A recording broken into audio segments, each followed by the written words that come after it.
you're looking to dive into topics on how to live a happier, healthier, more fit, and long lifespan, then you've come to the right podcast.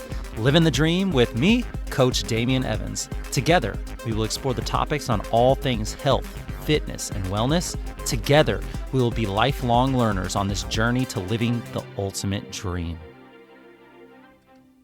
What up, Dream Team? Coach D here, coming at you from beautiful sunny San Diego, and welcome back to the Living the Dream podcast, where we're going to conquer the middle of the week to explore total wellness in order to reach for your goals and live your dream life.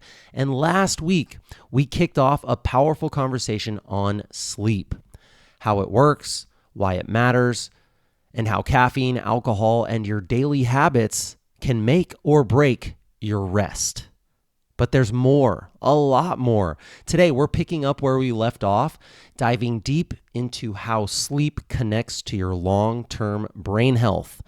It also how it connects to your emotional balance, your emotions, your immune function, your immunity, and your overall lifespan, your longevity.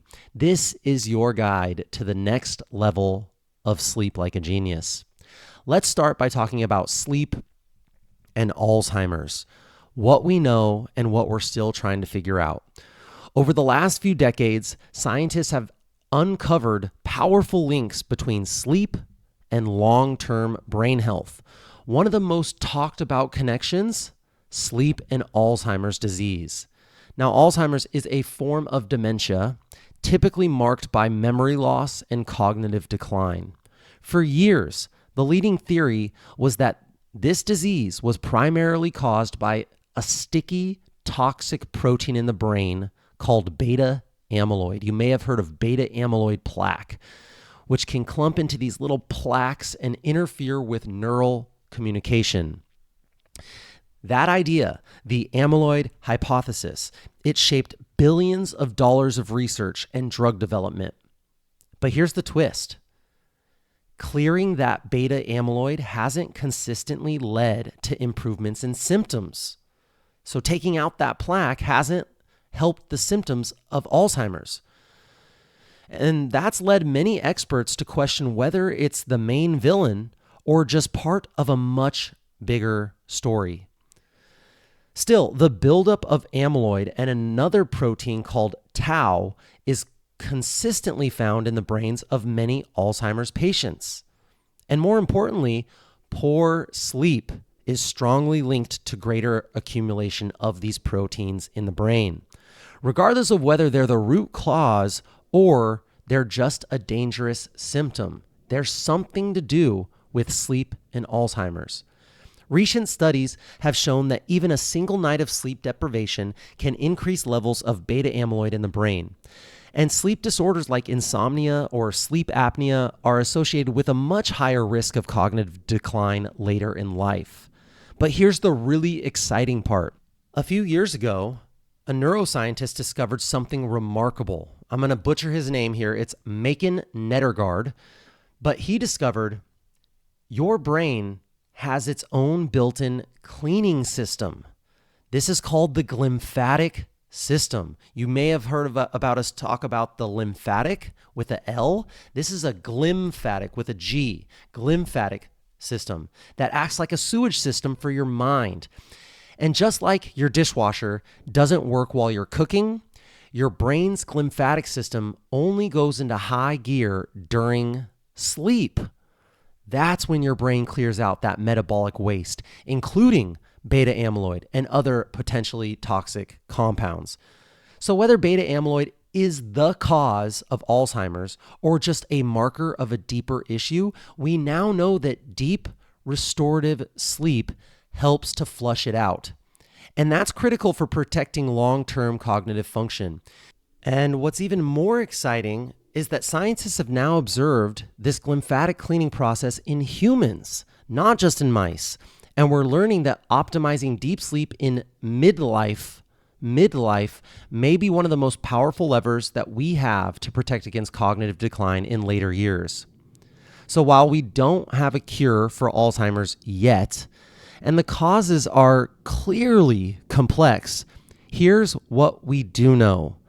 Deep sleep supports your memory. Deep sleep clears waste from the brain, and getting better sleep today might just protect your brain for decades to come. Think of sleep not just as rest, but as a nightly neurological detox. Think of it as a nightly neurological detox that could help you stay sharp, focused, and mentally resilient for life. Let's move on to how sleep shapes your emotions. This is a really interesting factor about sleep. Have you ever felt like you're a little bit more irritable, a little bit more reactive, or just something is off when you don't sleep well? You're not imagining it. That's neuroscience at work. Your emotional brain, it runs on a delicate balance between two key players. The two players in your brain are the amygdala and the prefrontal cortex.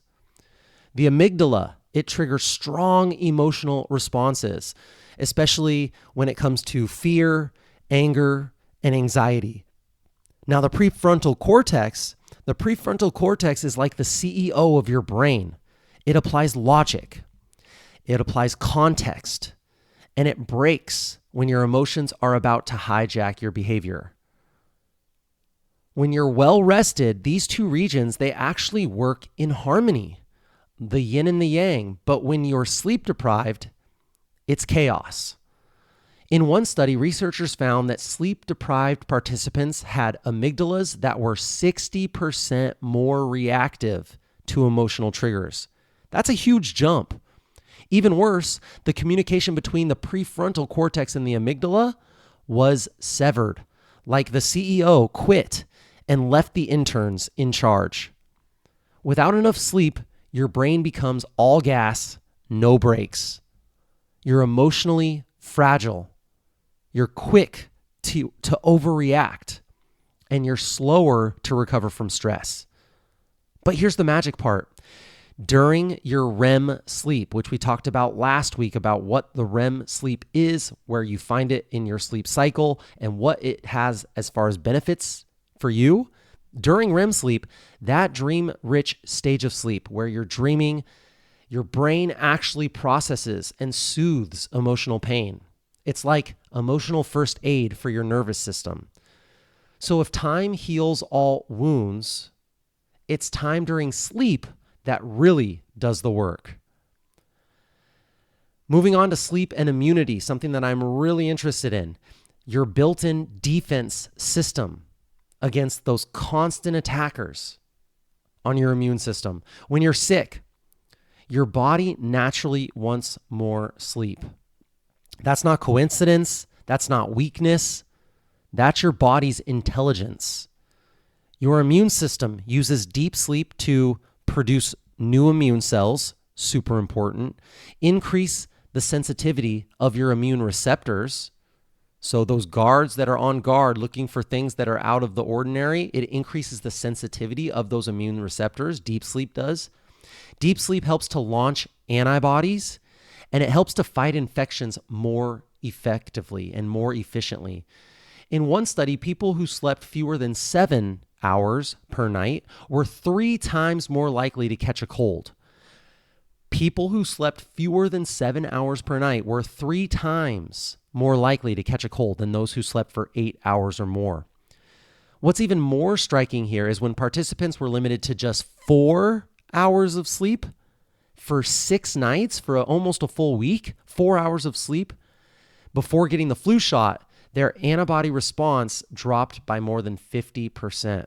That means that your body's ability to benefit from things like vaccines or to bounce back from things like illnesses can be severely compromised by poor sleep. And I think we know this intuitively. Think of deep, non-REM sleep as the time when your body is going to restock the arsenal of your immunity army. You're literally becoming harder to kill while you're dreaming. So sleep is amazing for your cognitive health, for your mental health. It's great for helping regulate your emotions. It helps to boost your immune system and helps for you to become a better fighting tool against the bacteria and the viruses that attack us every single day. So how much sleep do we actually need? Super, super hotly debated on the internet. For most adults, the sweet spot is 7 to 9 hours per night. Less than 6 hours, you really start to see serious decline in cognitive, mood, and longevity factors. More than 9 hours of sleep regularly, well, that's not always a badge of health either, right? It can be a sign of poor sleep quality or underlying sickness. Here's the bottom line. The shorter you sleep, the shorter your life. But don't panic. This isn't about perfection. It's about consistency. As most things, it's about consistency and also quality. Here are 3 simple habits to start improving your sleep tonight. It's not going to be a surprise to anyone if you've listened to this podcast before, but set a wind down time. For us, it's 90 minutes. I have an alarm on my phone that actually goes off to start my nighttime routine, but give yourself at least 30 to 60 minutes to unplug, to stretch, to relax, to do your nighttime routine that's going to help get you ready and relax before bed. Set a wind down time and find a routine. Number 2, go to bed and wake up at the same time every day. And yes, even on weekends. This helps to train your body like clockwork. More important to wake up at the same time every day than it is to go to sleep at the same time. But experts will agree that going to bed and waking up at the same time every day is really, really beneficial. And then, of course, creating your sleep sanctuary. Keep your room dark, cool, and quiet. Your environment is going to matter way more than you think here. For me, temperature is going to be the biggest factor, but also if it's dark and if it's quiet. For me, I really like to use Brain FM's sleep track. They have this deep sleep track that's amazing. I use it every single night. It's something that really, really helps me to get into a better sleep a little bit more quickly and a little bit more quality throughout the night. If you want to protect your brain, stay emotionally resilient, and bulletproof your immune system, we know that sleep is not a luxury. It is your secret weapon, and you must prioritize it. You can have all the other pillars of health dialed in, and if sleep is off, you are not going to be getting the health and wellness goals that you're looking for. So that is it for this week's weekly Wellness Wednesday episode, part 2 of our Sleep Like a Genius series. But we have more to talk about. And if this episode resonated with you, make sure you share it with a friend who struggles with sleep, who needs a sleep upgrade, who may have sleep apnea, or who brags about snoring, even though we know that is not great for your health. Until next time, stay rested, stay resilient, and keep living your dream.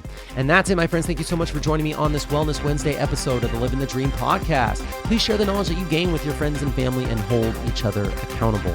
If this episode inspired you, share it with a friend who could benefit from a little bit better sleep and understand the benefits of sleep when it comes to your cognitive, your emotional, your immunity, your longevity. Leave a comment on this episode letting us know how you're incorporating these sleep tips in your sleep routine. This is a non-cost way to help get this important wellness content into more people's ears. Tag me at livingthedream_podcast or at Coach Damien _SD and let us know how this episode benefited you. And let us know what we missed. Let us know what we got wrong. We want to know.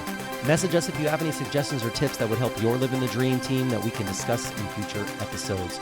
I will be right here with you working on making us stronger, happier, and healthier humans. Until next time, friends, keep living the dream.